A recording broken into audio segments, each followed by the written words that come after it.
প্রত্যেক দিন একটা জিনিসই মনে হয় ২৪ ঘন্টাও যেন কম পড়ে যায় সংসারের কাজ করতে। সংসারের একের পর এক কাজ করতে করতে কখন যে পুরো দিনটা শেষ হয়ে যায় বুঝতেই পারি না।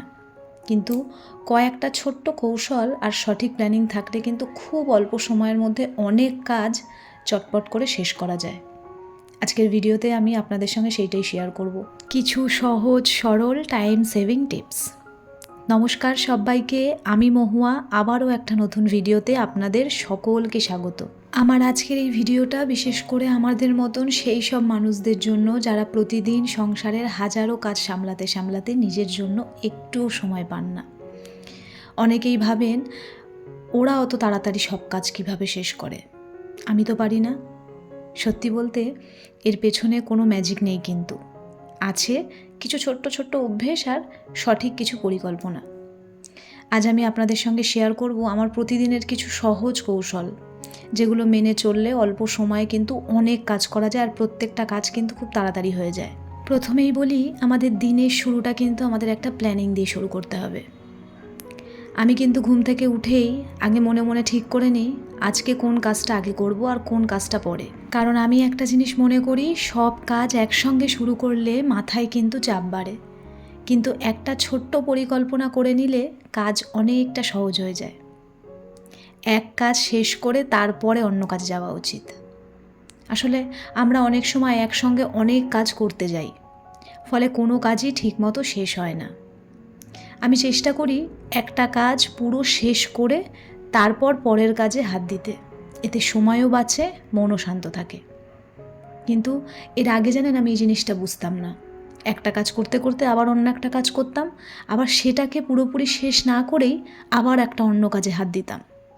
সবশেষে রেজাল্ট হতো একদম তালগোল পাকানো একটা জিনিস, এবং সেটা থেকে ওভারকাম করতে আমার অনেকটা সময় লেগে যেত। কিন্তু এখন আর সেইটা করি না। আসলে আমি একটা জিনিস বিশ্বাস করি, দ্রুত কাজ করার আসল রহস্য কিন্তু শুধুই গতি নয়, বরং সঠিক পরিকল্পনা আর একাগ্রতা। যখন আমরা এক সময়ে একটা কাজের ওপর পুরো ফোকাসটা দিই, তখন কিন্তু সেই কাজটা আরও সুন্দর এবং কম সময়ে শেষ করা সম্ভব হয়। তাই আমাদের যদি মনে হয় সত্যিই আমরা কাজে সময় বাঁচাতে চাই, তাহলে একসঙ্গে অনেক কাজ শুরু করার বদলে একটা কাজ শেষ করে তারপর আর একটা কাজ করা উচিত। এই ছোট্ট একটা অভ্যেস কিন্তু ধীরে ধীরে আমাদের পুরো দিনের কাজটাকে অনেকটা সহজ, গোছানো এবং চাপমুক্ত করে তোলে। ভিডিওতে আগে যাওয়ার আগে একটা কথা বলি, আজকে কিন্তু আমার অ্যাকোরিয়ামটা পরিষ্কার হচ্ছে। 2 দিন ধরে অ্যাকোরিয়ামের ভেতরে সমস্ত যা জিনিস থাকে, স্টোন, আরও সাজানোর যে সমস্ত জিনিস, সেগুলো সমস্ত কিছু পরিষ্কার করা হয়েছে আর মাছগুলোকে রাখা হয়েছে এখানে। আমার অ্যাকোরিয়ামে যত মাছ আছে এগুলো এই 2টো গামলার মধ্যে রাখা রয়েছে।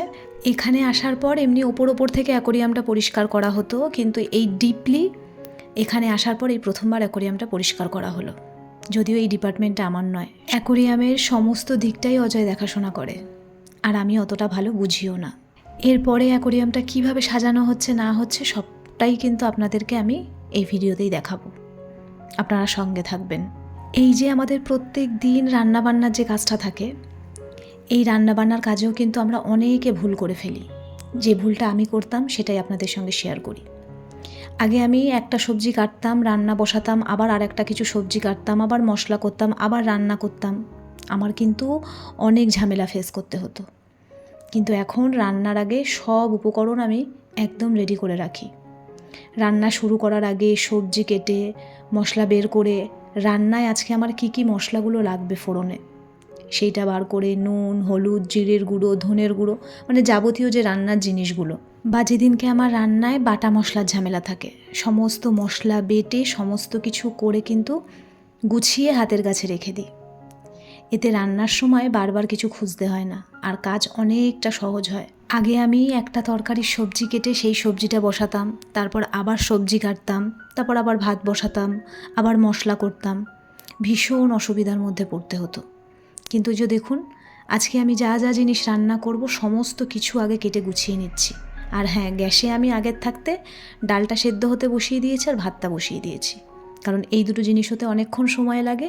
এইটা হতে হতে রান্নার যা সমস্ত জিনিস সমস্ত কিছু আমি রেডি করে নিই। ব্যাস, তারপরে ভাত নামিয়ে, ডাল নামিয়ে সমস্ত সবজি বানিয়ে নিই, কাজটা অনেকটা ইজি হয়ে যায়। আসলে আমাদের যাদের একা হাতে গোটা সংসারটা সামলাতে হয়, তাদের জন্য যদি এরকম কিছু সহজ উপায় আমরা যদি অবলম্বন করতে পারি বা কিছু সহজ উপায়ে যদি কাজ করতে পারি, আমরা কিন্তু অনেকটা টাইম সেভ করতে পারি এবং সেখান থেকে নিজেদের জন্য কিন্তু অনেকটা সময় বার করতে পারি। আবার কাজ করতে করতে কিন্তু অনেক ছোট ছোট কাজও শেষ করা যায়। এটাও কিন্তু এক ধরনের ট্রিক। যেমন ভাত বসিয়ে দিলাম, তারপর ভাত ফুটতে ফুটতে যতক্ষণ সময় লাগছে ততক্ষণ ধরুন হাতের কাছে কয়েকটা বাসন রয়েছে, যেমন আমি বললাম আমি সবজিগুলো কেটে নিলাম, বা যদি মাছ টাছ ধোয়ার থাকে সেগুলো ধুয়ে নেওয়া যায়। রান্নাঘরটা যদি একটু মনে হয় নোংরা হয়ে রয়েছে সেটাকেও চট করে গুছিয়ে নেওয়া যায়, কারণ ভাতটা হতে কিন্তু অনেকটাই সময় লাগে। এভাবে অপেক্ষার যে সময়টা সেটাকেও কিন্তু কাজে লাগানো যায়। তারপরে আসি আমাদের ঘরগুলোর কথায়। ঘর কিন্তু সব সময় একটু একটু করে আমাদের গুছিয়ে রাখলে খুব ভালো হয়। একসাথে পুরো ঘরটার পরিষ্কার না করে যদি একটু একটু করে করা যায়, বা প্রত্যেক দিন যদি একটু একটু করে পরিষ্কার করা যায়, তাহলেও কিন্তু ওটা অনেকটা সুবিধা হয়। অনেকেই সব কিছু একসঙ্গে আমরা গোছানোর চেষ্টা করি, কিন্তু এতে কাজটা অনেকটা বড় হয়ে যায়, সেটা কিন্তু আমরা বুঝতে পারি না। আমি যেটা ব্যবহার করি সেটা সঙ্গে সঙ্গে আমি জায়গা মতো রেখে দিই, চেষ্টা করি। এতে পরে আলাদা করে অনেক সময় দিতে হয় না। আর জায়গার জিনিস জায়গায় রাখলে, এটা আমরা সকলেই জানি, আমাদের কিন্তু পরে খুঁজে পাওয়ার জন্য যে এক্সট্রা সময়টা সেটাও কিন্তু দিতে হয় না। যেখান থেকে যেই জিনিসটা নিয়েছি সেই জিনিসটা সবসময় সেইখানেই রেখে দেওয়ার চেষ্টা করি। আর একটা জিনিস কি জানেন তো, আগে একরকম কাজ করেছি, কিন্তু এখন আমাকে কাজগুলো আরও তাড়াতাড়ি গোছাতে হচ্ছে, কারণ আমাকে আমার খাওয়া দাওয়াটা টাইম মতন করতে হয়। তাই আমি এখন আরও চেষ্টা করছি কিভাবে প্রত্যেকটা কাজ খুব তাড়াতাড়ি কিন্তু সুন্দরভাবে গুছিয়ে করা যায়।